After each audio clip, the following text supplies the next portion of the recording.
नमस्कार। आकाशवाणी से विश्व दर्पण के साथ मैं मोहम्मद जुबैर।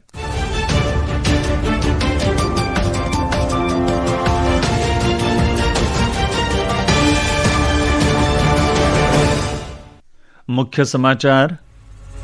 भारत और जापान रक्षा साझेदारी पर सहमत, समुद्री सुरक्षा सहयोग पर समझौता ज्ञापन पर हस्ताक्षर किए। भारत ने 31 अक्टूबर तक 10 लाख टन कच्ची चीनी के शुल्क रहित आयात को मंजूरी दी। पाकिस्तान के कब्जे वाले जम्मू कश्मीर में विरोध प्रदर्शन तेज हुए। बढ़ते असंतोष पर पाकिस्तान की मुश्किलें बढ़ी। बांग्लादेश नेशनलिस्ट पार्टी के वरिष्ठ नेता मिर्जा फखरुल इस्लाम आलमगीर बांग्लादेश के 23वें राष्ट्रपति निर्वाचित। और महिला हॉकी विश्व कप में इंग्लैंड के साथ गोल रहित ड्रॉ खेलने के बाद भारत ने दूसरे दौर में प्रवेश किया। और अब समाचार विस्तार से।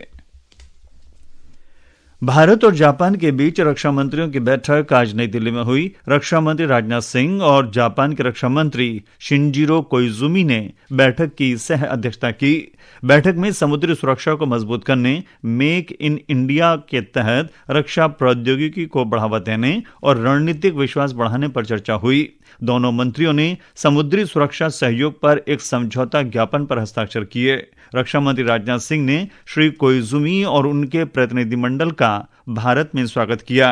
उन्होंने जापान के कुमामोटो क्षेत्र में आए भीषण भूकंप के बाद भारत की ओर से संवेदना और एकजुटता व्यक्त की। हम यह दोहराते हैं कि कठिन समय में भारत किसी भी जरूरी असिस्टेंस, रिलीफ और सपोर्ट प्रोवाइड करने के लिए पूरी तरह से दृढ़ संकल्पित है। हमारे दोनों देशों के संबंध साझे लोकतांत्रिक मूल्यों, परस्पर सम्मान और एक पुराने सिविलाइज्ड कनेक्ट पर आधारित हैं। अगले वर्ष हम अपने डिप्लोमेटिक रिलेशंस के 75 ईयर्स मनाएंगे और इन वर्षों के दौरान हमारी यह दोस्ती सिर्फ हमारे दोनों देशों के लिए ही नहीं बल्कि पूरे इंडो पैसिफिक क्षेत्र में स्टेबिलिटी, रेजिलियंस और रूल्स बेस्ड ऑर्डर का एक कॉर्नर स्टोन बन गई है। श्री सिंह ने कहा कि एशिया के दो प्रमुख लोकतंत्र होने के नाते भारत और जापान पर शांति, स्थिरता और समृद्धि सुनिश्चित करने की बड़ी जिम्मेदारी है। हमारी मैरीटाइम लाइफलाइंस बढ़ती हुई वल्नरेबिलिटीज का सामना कर रही हैं। फ्रीडम ऑफ नेविगेशन, ओवरफ्लाइट और अनहिंडर्ड लॉफुल कॉमर्स को सुनिश्चित करना सिर्फ इकोनॉमिक नेसेसिटी नहीं है बल्कि यह एक स्ट्रेटेजिक इम्परेटिव भी है। इंडियन ओशन और पब्लिक ओशन की सुरक्षा आपस में गहरे रूप से जुड़ी हुई है। इसलिए इंडिया के महासागर विजन यानी mutual and holistic advancement for security and growth for all in the region और जापान के free and open Indo Pacific initiatives के बीच क्लोज अलाइनमेंट आज पहले से भी कहीं ज्यादा जरूरी है। श्री कोइजुमी ने कुमामोटो में भूकंप से प्रभावित लोगों के प्रति भारत की संवेदना का आभार व्यक्त किया। उन्होंने कहा कि ये दोनों देशों के बीच सहयोग का प्रतीक है, जहां मुश्किल समय में दोनों देश एक दूसरे की मदद कर सकते हैं। जुलाई में दोनों देशों के नेताओं द्वारा जारी भारत जापान संयुक्त वक्तव्य का उल्लेख करते हुए दोनों मंत्रियों ने स्वतंत्र और खुले हिंद प्रशांत क्षेत्र के लक्ष्य को हासिल करने के लिए अपने नेतृत्व में रक्षा सहयोग को और मजबूत करने की प्रतिबद्धता दोहराई। सरकार ने इस साल 31 अक्टूबर तक 10 लाख मीट्रिक टन कच्ची चीनी के शुल्क रहित आयात को इजाजत दे दी है। महानिदेशक विदेश व्यापार ने आज जारी एक सूचना में कहा कि कुछ शर्तों के साथ 10 लाख मीट्रिक टन कच्ची चीनी का शुल्क के बगैर आयात किया जा सकेगा। यह फैसला त्योहारों के मौसम से पहले लिया गया है, जब आम तौर पर चीनी की मांग बढ़ जाती है। घरेलू बाजार में आपूर्ति को लेकर चिंता के बाद यह निर्णय लिया गया है। भारत दुनिया का दूसरा सबसे बड़ा चीनी उत्पादक देश है।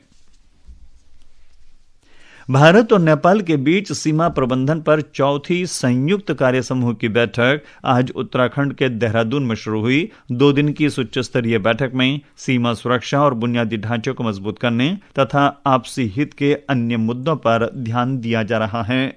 भारतीय शिष्टमंडल का नेतृत्व गृह मंत्रालय में संयुक्त सचिव पौसुमी बसु और नेपाल के शिष्टमंडल का नेतृत्व गृह मंत्रालय के संयुक्त सचिव आनंद काफले कर रहे हैं। चौथी भारत सिंगापुर मंत्री स्तरीय गोलमेज बैठक आज सिंगापुर में हुई। वित्त मंत्री निर्मला सीतारमण, विदेश मंत्री एस जयशंकर, वाणिज्य तथा उद्योग मंत्री पीयूष गोयल और वाणिज्य, उद्योग, इलेक्ट्रॉनिक और सूचना प्रौद्योगिकी राज्य मंत्री जितिन प्रसाद ने बैठक में हिस्सा लिया। एक रिपोर्ट।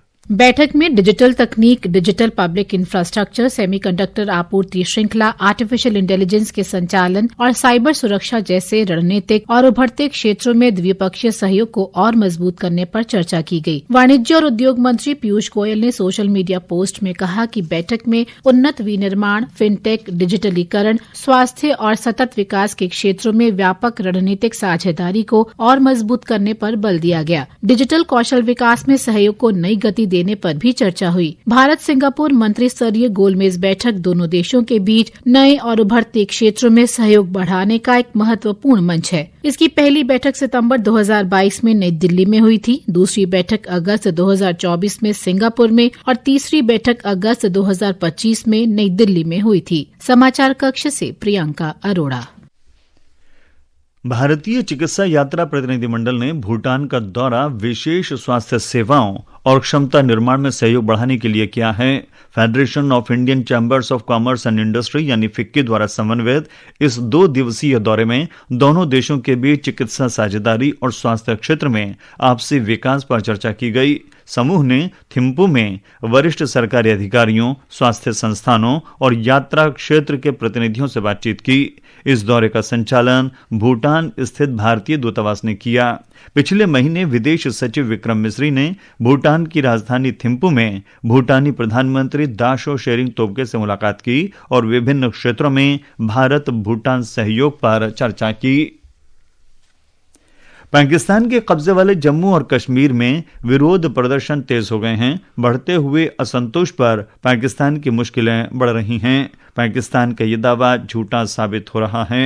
एक रिपोर्ट। संयुक्त अवामी कार्रवाई समिति JAAC ने पाकिस्तान के इस दावे को खारिज करते हुए कहा है कि विरोध प्रदर्शन अब पूरे अधिकृत क्षेत्र में फैल चुके हैं। समिति ने कहा कि वह पूरे क्षेत्र में रैलियों के माध्यम से प्रदर्शनों को तेज करेगी और बेहतर आर्थिक स्थितियों तथा संवैधानिक अधिकारों के लिए दबाव बनाना जारी रखेगी। पाकिस्तान ने POJK में इससे पहले कभी इस स्तर का विरोध नहीं देखा था। प्रदर्शनकारियों ने कहा कि POJK के लोग इस बार उसी जाल में नहीं फंसेंगे जैसा कि वे अतीत में कई बार फंस चुके हैं। इन विरोध प्रदर्शनों ने POJK पर भारत के रुख को और मजबूत किया है। भारत का हमेशा से यही कहना रहा है कि पाकिस्तान के कब्जे वाले जम्मू कश्मीर क्षेत्र के लोगों को प्रशासन द्वारा दबाया गया है और उन्हें बुनियादी अधिकारों और आवश्यक सुविधाओं से वंचित रखा गया है। विश्व दर्पण के लिए समाचार कक्ष से अर्जुन शर्मा।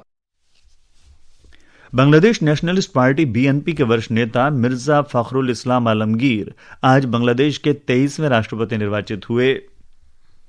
78 वर्षीय नेता ने देश की संसद, जातीय संसद में हुए राष्ट्रपति चुनाव में 255 वोट हासिल किए। उन्होंने पूर्व सैन्य अधिकारी ओली अहमद को हराया, जो दक्षिणपंथी बांग्लादेश जमात इस्लामी और नेशनल सिटीजन पार्टी के नेतृत्व वाले 11 दलीय विपक्षी गठबंधन के उम्मीदवार थे। ओली अहमद को 88 वोट मिले। इस चुनाव में संसद के कुल 343 सदस्यों ने वोट डाले। मुख्य चुनाव आयुक्त ASM नासिरुद्दीन ने श्री आलमगीर को नवनिर्वाचित राष्ट्रपति घोषित किया। यह चुनाव 35 वर्षों में पहली बार हुआ क्योंकि बांग्लादेशी राष्ट्रपति चुनाव में एक से अधिक उम्मीदवार मैदान में थे। पिछले चुनावों में विपक्षी दलों ने उम्मीदवार नहीं उतारे थे। एम्स्टलफैन में FIH महिला हॉकी विश्व कप में आज भारत और इंग्लैंड का मुकाबला गोल रहित बराबरी पर रहा। इस ड्रॉ के बाद भारतीय टीम टूर्नामेंट के अगले दौर में पहुंच गई है।